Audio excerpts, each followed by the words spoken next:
Welcome to my channel. Try to hear the latest story. Rain hammered against the kitchen window as I sat at the table, staring at my untouched coffee. It was past midnight on a Friday, and Emily had texted hours ago that she'd be home after a quick happy hour with her new coworkers. The clock on the microwave blinked 12:47. No key in the door. No follow-up message. My phone buzzed on the counter. I grabbed it too fast. A notification from her Instagram story. A blurry shot of neon lights, champagne flutes, and laughing faces I didn't recognize. The caption read, "Living my best life." I set the phone face down and rubbed my eyes. The front door finally opened at 1:12. She stepped inside, raincoat dripping, cheeks flushed from cold or alcohol or both. Her hair was damp, curled tighter than usual, and she smelled like wet pavement and someone else's cologne. Something sharp and expensive. "Hey," she said, kicking off her boots. She didn't look at me right away. "Hey," I answered. "You okay?" I was getting worried. She laughed, a little too loud. "Worried? I told you I was going out with the team. It just ran long." I nodded slowly. "You said you'd be home by 10. She shrugged off her coat and hung it on the hook. "Plans change, Alex. God, do we have to do this every time I go out?" I stood up, pushing the chair back. "I'm not doing anything. I just waited up because you said 10. She rolled her eyes and walked past me toward the bedroom. "I'm an adult. I don't need a curfew." The words stung more than I expected. We'd been together 4 years, living together for 2. I'd always been the one who remembered to text when plans shifted, who checked in if I was running late. It felt fair to expect the same. "I'm not giving you a curfew," I said quietly. "I just like knowing you're safe." She stopped in the hallway and turned. "And I like having a night where I'm not being monitored." Is that so terrible? Monitored. The word landed heavy. I'd never checked her phone, never demanded locations. I just asked questions when she came home hours later than planned, dressed for a nightclub instead of drinks at a pub. "Who were you with?" I asked. "People from work. New hires. Clients. You don't know them." I nodded again. "Okay." She stared at me for a second, waiting for more. Anger, maybe, or pleading. When nothing came, she huffed and disappeared into the bedroom. I stayed in the kitchen until the shower started running. Then I sat back down and listened to the rain. It wasn't the first time.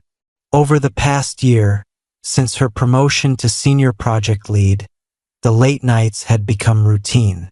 The vague plans, the new friends with cryptic group chats, the way her phone now lived in her hand, screen angled away from me. I tried to adapt.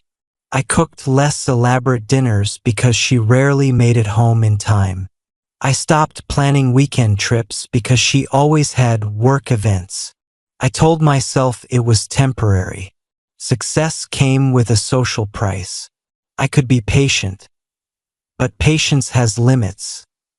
The next morning, she was bright and apologetic over coffee. "I'm sorry I snapped last night. Work's been insane. The new campaign launch is killing me." I smiled and said it was fine, because that's what you do when you love someone. But something small inside me shifted. 3 weeks later, it happened again. She texted at 7. Running late, client dinner turned into drinks. "Home by midnight."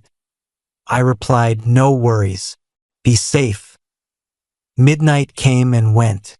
1 a.m. 2. At 2:30, the door opened. She stumbled in slightly, giggling at something on her phone. Her blouse was untucked, lipstick faded. She froze when she saw me on the couch. Light still on. Book closed on my lap. "You're still up?" she asked. "Couldn't sleep," I said. She sighed and dropped her purse. "Alex, come on. I had one drink too many with the team. It's not a crime." I didn't say it was. "Then why the interrogation face?" I stood up slowly. "I'm not interrogating you. I'm just here." She crossed her arms. "You're always just here. Waiting. Watching. It's exhausting." The room felt colder. "I wait because I care. Maybe you should care a little less," she snapped. "I'm 29. I don't need a babysitter." I took a breath. "I'm not babysitting. I'm your partner." She laughed, sharp and bitter. "Partner? Partners trust each other. Partners don't sit up all night timing how late the other person gets home." I looked at her, really looked. The woman I'd met in grad school, who used to text me from across campus just to say she missed me. The one who cried in my arms when her dad got sick. The one who said I made her feel safe. That woman wasn't standing in front of me. "I do trust you," I said quietly. "I just don't feel trusted back." She threw her hands up. "This again. God, you're so needy sometimes." Needy. Another word that cut deeper than it should have. She walked to the bedroom. "I'm going to bed. I have an early meeting." I stayed on the couch until dawn. The final night came on a cold Tuesday in November.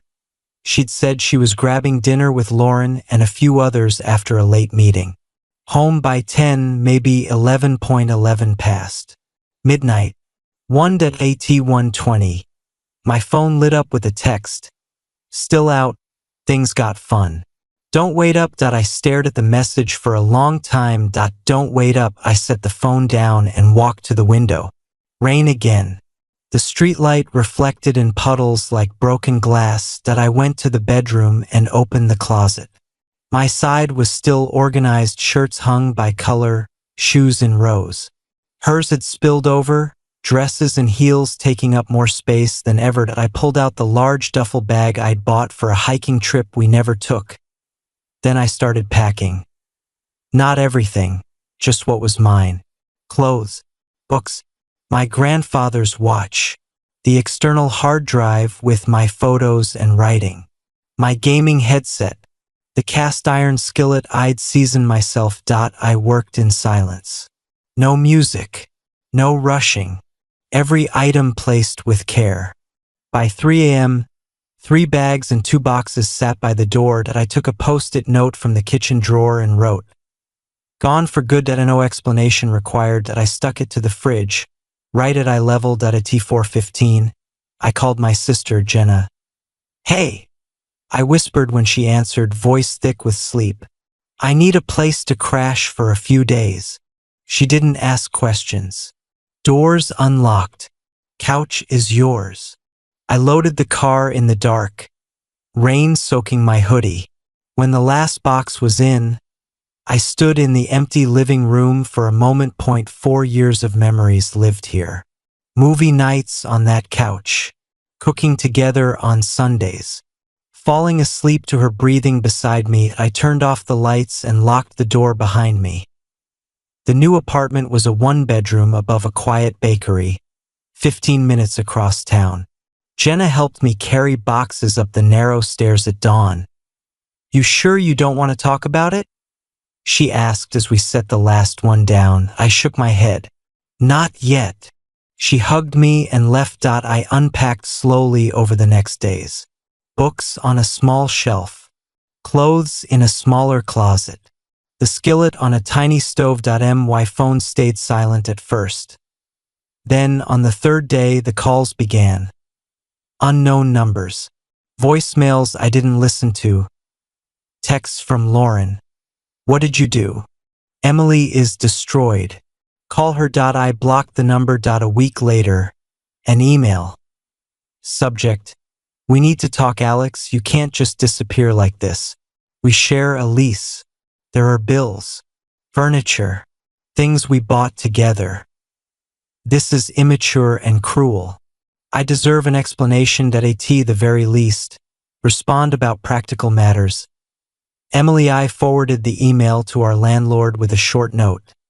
As of November 14th, I have permanently vacated the apartment.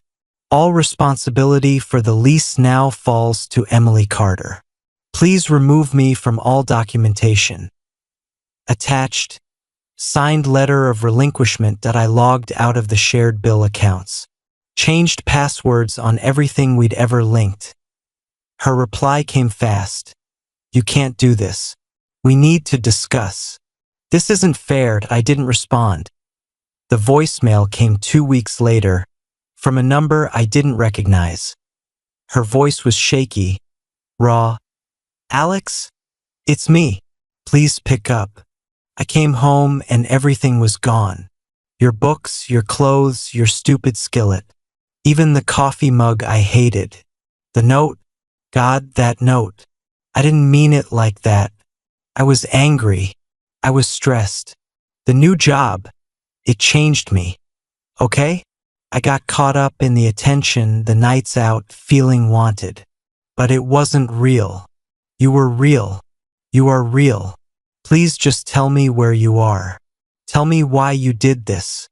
I just need to understand. I miss you so much it hurts to breathe.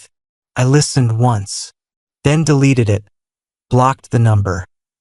The last encounter came 3 months later. I was at the farmer's market on a Saturday morning, picking out apples, when I heard my name that I turned.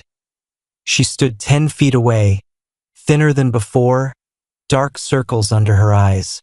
Her hair was shorter. She wore a coat I didn't recognize. Alex, I nodded. Emily. She stepped closer. I've been looking for you. I know. Her eyes searched my face. You look good. Calm. I am. She swallowed. I didn't expect that. I waited. I was awful, she said quietly. I know that now. I took you for granted. I thought you'd always be there, no matter how I acted. I said things I didn't mean. I wanted freedom, but I didn't want to lose you. I shifted the bag of apples to my other hand. You didn't lose me, I said. You told me the rules. I followed them. Her face crumpled. It wasn't supposed to be like that. It was just an argument. No, I said gently. It was a declaration, and I respected it. Tears filled her eyes. I hate what I became. I hate that I hurt you. I hate that you're gone. I looked at her for a long moment. I'm not gone, I said. I'm just not there anymore. I stepped around her and walked away. She didn't follow. Some nights, I still feel the echo of what we had. The warmth of her hand in mine during long drives. The way she laughed at my terrible jokes. But the ache is quiet now. Manageable. I cook for one. I read late into the night. I go hiking alone and don't text anyone my location. That I've started writing again. Stories, not just work emails. That I've made new friends who don't know the old version of me. And when I come home to my small, bright apartment, the silence isn't heavy. That it's mine. That I kept the skillet. It makes the best eggs. And every time I use it, I remember, I don't owe anyone an explanation for choosing peace. Not anymore.